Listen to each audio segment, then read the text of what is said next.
प्रस्तुत है जिले में आजकल।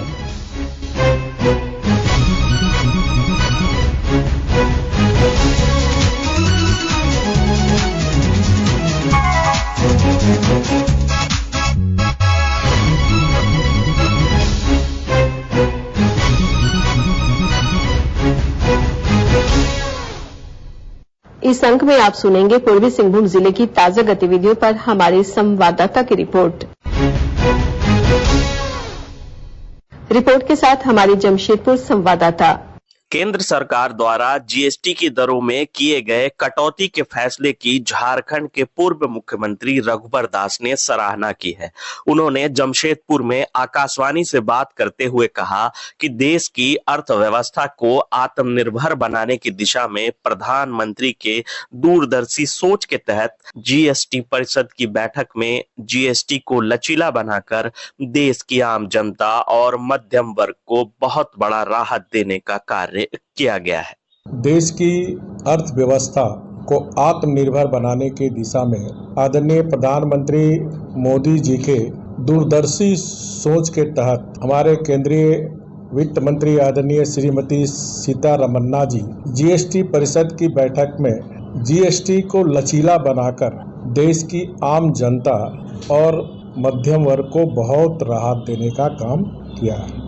इसके लिए झारखंड की करीब 4 करोड़ जनता की ओर से आदरणीय प्रधानमंत्री मोदी जी और हमारे केंद्रीय वित्त मंत्री श्रीमती सीतारमन्ना जी को बहुत बहुत बधाई, झारखंड की जनता की तरफ से आभार। जीवन रक्षक दवाओं पर जीएसटी का दर शून्य किए जाने का जमशेदपुर के लोगों ने स्वागत किया है। पूर्व स्वास्थ्य कर्मी पारसनाथ शर्मा ने कहा कि केंद्र सरकार ने जीवन रक्षक दवाओं पर जीएसटी दरों को शून्य कर दिया है। यह काफी अच्छी पहल है और इससे आम जनों और रोगियों को काफी लाभ होगा। यह केंद्र सरकार का बहुत ही अच्छी योजना आई है और सरकार ने जो जीएसटी पर घटाव किया है उससे जीवन रक्षक दवाओं में कमी, कीमतों में कमी आएगी। आम जन को, गरीबों को, रोगियों को काफी लाभ होगा और ये भारत सरकार का बहुत ही उपयोगी कार्यक्रम है। इसकी सराहना की जानी चाहिए। झारखंड के वित्त मंत्री राधा कृष्ण किशोर अपने 1 दिवसीय दौरे पर जमशेदपुर पहुंचे, जहां उन्होंने पत्रकारों से बातचीत के दौरान कहा कि झारखंड सरकार जीएसटी की दरों में कटौती का विरोध नहीं कर रही है, लेकिन ये भी देखा जाना चाहिए कि झारखंड को राजस्व का क्या नुकसान हो रहा है।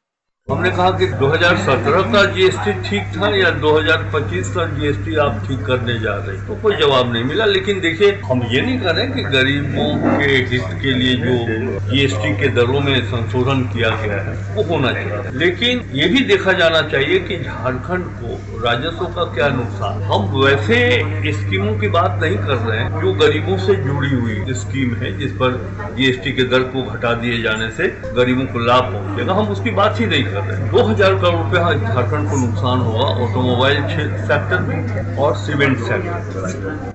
जमशेदपुर में मानगो नगर निगम को लेकर विवाद गहराता जा रहा है। संयुक्त ग्राम सभा संघर्ष समिति ने इस चुनाव का खुलकर विरोध करते हुए इसे असंवैधानिक बताया है।